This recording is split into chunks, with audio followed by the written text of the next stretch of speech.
আগের সরকার 8 লক্ষ কোটি টাকার ঋণ মাথায় দিয়ে গেছে, সেটাকে আগামীকাল খুব গুরুত্বপূর্ণ দিন, কারণ আগামীকাল রাজ্য বাজেট পেশ করা হবে। বিজেপি সরকারের প্রথম বাজেট।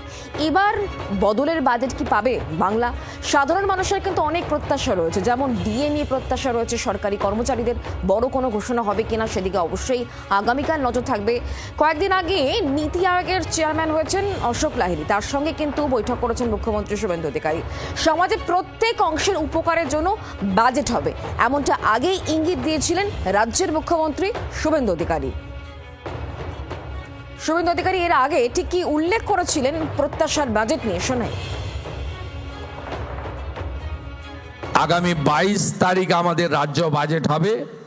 এই বাজেটে পশ্চিমবঙ্গের মানুষের যে প্রত্যাশা আছে আমাদেরকে কেন্দ্র করে, সেই প্রত্যাশাও আমরা পূরণ করার চেষ্টা করব।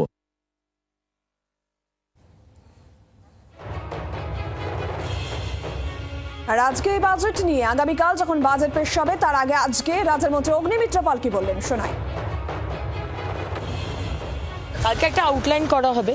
আমরা যেভাবে আগের সরকার 8 লক্ষ কোটি টাকার ঋণ মাথায় দিয়ে গেছে, সেটাকে ব্যালেন্স করে তো বাজেটটা করতে হবে।